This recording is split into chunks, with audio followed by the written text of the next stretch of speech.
Praise the Lord. Greetings to all in the name of our Lord and Savior Jesus Christ. Today's Bible verse, the Gospel according to St. Matthew, chapter 14, verse 28. Peter spoke up, Lord, if it is really you, order me to come out on the water to you. ಮತ್ತಾಯನು ಬರೆದ ಸುವಾರ್ತೆ 14ನೇ ಅಧ್ಯಾಯ 28ನೇ ವಚನ. ಪೇತ್ರನು, ಸ್ವಾಮಿ, ನೀನೇ ಆದರೆ ನನಗೆ ನೀರಿನ ಮೇಲೆ ನಡೆದು ನಿನ್ನ ಬಳಿಗೆ ಬರುವುದಕ್ಕೆ ಅಪ್ಪಣೆ ಕೊಡು ಅಂದನು. ನಮ್ಮ ಯೇಸು ಸ್ವಾಮಿಗೆ ಎಲ್ಲ ಅಧಿಕಾರ ಇತ್ತು. ಆಕಾಶದಲ್ಲಿಯೂ ಸರ್ವಾಧಿಕಾರ ಆತನದೇ, ಭೂಮಿಯಲ್ಲಿಯೂ ಸರ್ವಾಧಿಕಾರ ಕರ್ತನದೇ. ಆತನು ನುಡಿದ ಮಾತ್ರಕ್ಕೆ ಸರ್ವವೂ ಉಂಟಾಯಿತು. ಇಲ್ಲಿ ಯೇಸು ಸ್ವಾಮಿಯ ಅಪ್ಪಣೆಯನ್ನು ಪೇತ್ರನು ಕೇಳುತ್ತಾ ಇದ್ದಾನೆ. ಯಾವುದಕ್ಕೆ? ನೀರಿನ ಮೇಲೆ ನಡೆಯುವುದಕ್ಕೆ. ನಾವು ಭೂಮಿಯ ಮೇಲೆ, ನೆಲದ ಮೇಲೆ ಸರಾಗವಾಗಿ ನಡೆಯಲು ಸಾಧ್ಯ, ಆದರೆ ನೀರಿನ ಮೇಲೆ ನಡೆಯಲಿಕ್ಕೆ ಆಗದಂತಹ ಕಾರ್ಯ. ಇಲ್ಲಿ ಅದನ್ನು ಪೇತ್ರನು ಯೇಸುಸ್ವಾಮಿಗೆ ಕೇಳ್ತಾ ಇದ್ದಾನೆ. ತಂದೆಯಾದ ದೇವರು ಹಳೆ ಒಡಂಬಡಿಕೆಯಲ್ಲಿ ನಾವು ನೋಡ್ತೇವೆ, ದಶಾಜ್ಞೆಗಳನ್ನು ಮಾನವರಿಗೆ ಕೊಡುವಾಗ ಬರವಣಿಗೆ ರೂಪದಲ್ಲಿ ಕೊಟ್ಟರು, ಹಲಗೆಯ ಮೇಲೆ ಬರೆದು ಇಸ್ರಾಯೇಲರಿಗೆ ಕೊಟ್ಟರು. ಆದರೆ ಮುಂದೆ ಹೊಸ ಒಡಂಬಡಿಕೆಗೆ ಬರುವಾಗ ನಮ್ಮ ಯೇಸು ಸ್ವಾಮಿಗೆ ಯಾವ ಅಧಿಕಾರ ಇದೆ ನೋಡಿ. ಮನುಷ್ಯರಿಗೆ ಅಪ್ಪಣೆ ಕೊಡುವುದು ಮಾತ್ರವಲ್ಲದೆ ವ್ಯಾಧಿಗಳಿಗೂ ಕೂಡ ಆತನು ಅಪ್ಪಣೆ ಕೊಡ್ತಾನೆ. ವ್ಯಾಧಿಗಳಿಗೆ, ರೋಗಗಳಿಗೆ ಒಂದು ಮಾತು ಹೇಳಿದರೆ ಸಾಕು, ಅದು ಬಿಟ್ಟು ಹೋಗುತ್ತದೆ. ಮತ್ತು ಅಶುದ್ಧ ಆತ್ಮಗಳಿಗೂ ಕೂಡ ದೇವರು ಅಪ್ಪಣೆ ಕೊಡ್ತಾರೆ. ಅಪ್ಪಣೆ ಕೊಟ್ಟ ಕೂಡಲೇ ಆ ದುರಾತ್ಮಗಳು ಬಿಟ್ಟು ಹೋಗುತ್ತವೆ.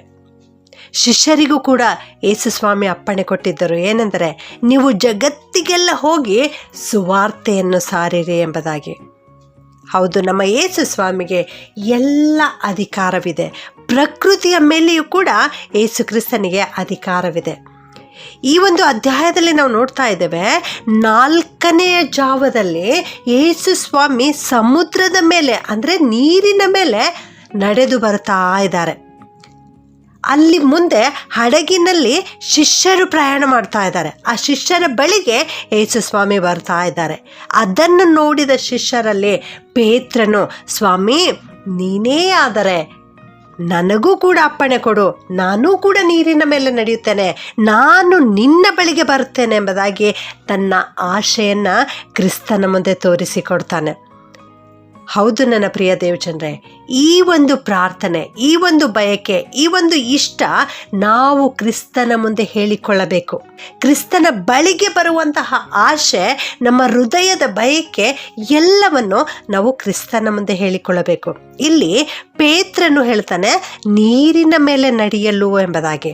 ಹೌದು, ಆ ನೀರಿನ ಮೇಲೆ ನಡೆಯುವಂತಹ ಆಸೆ ಎಂದರೆ ಈ ಲೋಕದ, ಈ ಜಗತ್ತಿನ ಎಲ್ಲ ಪಾಪ ಕೃತ್ಯಗಳನ್ನು, ಎಲ್ಲ ಶೋಧನೆಗಳನ್ನು ಬಿಟ್ಟು ಅವುಗಳ ಮೇಲೆ ಅವುಗಳನ್ನು ಜಯಿಸಿದವರಾಗಿ ನಾವು ನಡೆಯಲಿಕ್ಕೆ ಇಷ್ಟಪಡಬೇಕು.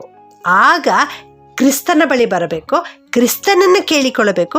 ಆಗ ಕ್ರಿಸ್ತನು ನಮಗೆ ಖಂಡಿತವಾಗಿಯೂ ಸಹಾಯ ಮಾಡುತ್ತಾರೆ.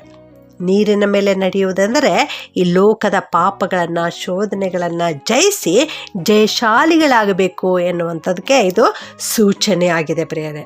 ಹೌದು, ನಾವು ಈ ಲೋಕದ ಆಸೆಯನ್ನು, ಅಭಿಲಾಷೆಗಳನ್ನು, ಲೌಕಿಕವಾದಂಥ ಆಡಂಬರಗಳನ್ನು ಬಿಟ್ಟವರಾಗಿ ಕ್ರಿಸ್ತನ ಬಳಿಗೆ ಬರೋದಕ್ಕೆ ಮನಸ್ಸು ಮಾಡಬೇಕು. ನೀವು ಇದುವರೆಗೆ ಪಾಪದ ಕೆಸರಿನಲ್ಲಿ ಮುಳುಗಿದ್ದಿರಬಹುದು. ಈ ಲೋಕದಲ್ಲಿರುವ ಉಲ್ಲಾಸ, ಸಂತೋಷ, ಐಶ್ವರ್ಯ ಇವುಗಳಲ್ಲಿ ನೀವು ಸಿಕ್ಕಿ ಹಾಕಿಕೊಂಡಿರ್ಬೋದು. ಆದರೆ ಇವೆಲ್ಲವುಗಳು ನಶ್ವರವಾದದ್ದು, ಇವೆಲ್ಲವುಗಳು ವ್ಯರ್ಥವಾದದ್ದು. ಇವೆಲ್ಲವುಗಳನ್ನು ಇಲ್ಲ ಎಂಬುದಾಗಿ ತಿಳಿದುಕೊಂಡು ಇವುಗಳನ್ನು ಕಾಲ ಕೆಳಗೆ ಹಾಕಿ ನೀವು ಅಲೆಗಳ ಮೇಲೆ, ನೀರಿನ ಮೇಲೆ ನಡೆದು ಕ್ರಿಸ್ತನನ್ನು ಎದುರುಗೊಳ್ಳಲಿಕ್ಕೆ, ಕ್ರಿಸ್ತನ ಬಳಿಗೆ ಬರಲಿಕ್ಕೆ ನೀವು ಮುಂದಾಗಬೇಕು. ಆಗ ಕರ್ತನು ಅಂದು ಪೇತ್ರನಿಗೆ ಸಹಾಯ ಮಾಡಿದ ಹಾಗೆ ಇವತ್ತು ನಿನಗೂ ಕೂಡ ಸಹಾಯ ಮಾಡ್ತಾರೆ. ಪ್ರಾರ್ಥನೆ ಮಾಡಿಕೊಳ್ಳೋಣ. ಪರಿಶುದ್ಧನಾದ ನಮ್ಮ ಪರಲೋಕದ ತಂದೆಯೇ, ನಿನಗೆ ಸ್ತೋತ್ರ ಉಂಟಾಗಲಿ ಸ್ವಾಮಿ. ನೀನು ಸಾರ್ವಭೌಮನಾದ ದೇವರು, ನೀನು ಸರ್ವಶಕ್ತನಾದ ದೇವರು, ಸರ್ವಾಧಿಕಾರ ನಿನ್ನಲ್ಲಿದೆ ದೇವರೇ.